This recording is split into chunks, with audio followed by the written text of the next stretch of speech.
What's going on YouTube? It is your boy Saggy Bro. Hold up, man. Fucking intro. A lot of people hate 1v1s in Rocket League, which I can understand. You mess up once and the opponent will score. Now, I'm not the best at the game, but hopefully I can teach you a thing or two that will help you improve. You need to constantly play defensively in a 1v1, especially if you are in the lead. Let's say you're winning 2-0 and you concede a goal. On the ensuing kickoff, your opponent could get lucky and score again, and boom, it's 2-2. Now, when I say play defensively, I don't mean to sit in your goal whenever you don't have the ball. No, I really want you to challenge your opponent at the right times and wait for them to make a mistake.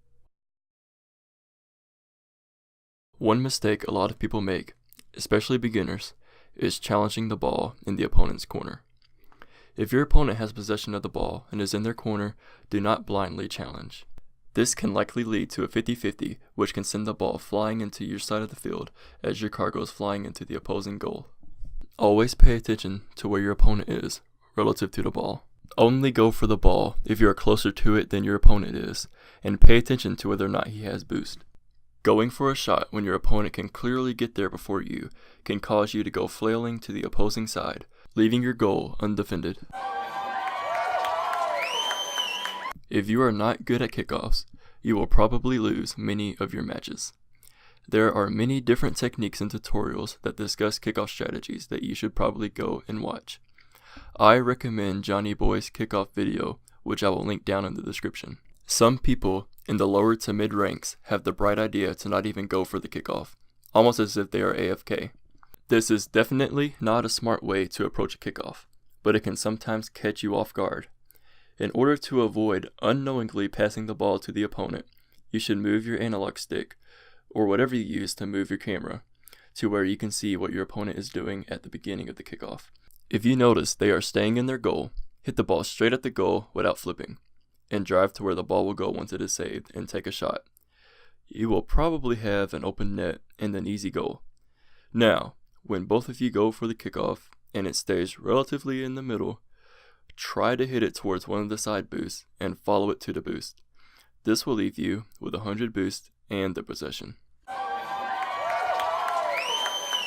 You will not be relying heavily on aerials or ceiling shots in 1v1s, but you will depend on your dribbling skills. If you want an in-depth tutorial on how to dribble, I will have a link down in the description for you, but I will give you some basics. Whenever the ball is in the air, there will be a white circle on the ground that is directly underneath it. If you want the ball to stay on top of your car, you need to try and keep your car inside of this white circle. Do not hit your brakes too hard when needing to slow down, as this can cause you to lose control. Just start off taking it slow, preferably in training mode, and eventually it will be like second nature to you. When dribbling on the opponent's side of the court, try to dribble at an angle towards the goal. This way, you can watch what the opponent is doing and you can react accordingly. These next couple of tips, I couldn't really think of a certain category to put these in, so I just made a category called Random Tips. When you are retreating back towards your side, either for boost or defensively, hit the ball up the wall in order to draw off your opponent and give you more time to get ready. Boost starving is one of the easiest ways in a 1v1 to give yourself an advantage over your opponent. Always take any smart opportunity to take a boost pad for yourself. This can cause the opponent to either miss a save or make a bad clear, leaving the goal open. Finally, don't be afraid to bump or demolish the opposition. Demolitions are in the game for a reason, and as long as you demo or bump your opponent smartly, you have nothing to be ashamed about.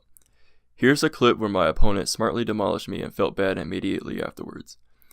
Instead of taking a shot at the open net, he just let me have the ball when I respond.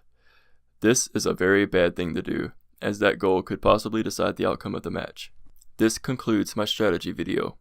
Thank you so much for watching, and if you have any other tips you'd like to share with everybody, please comment them down below.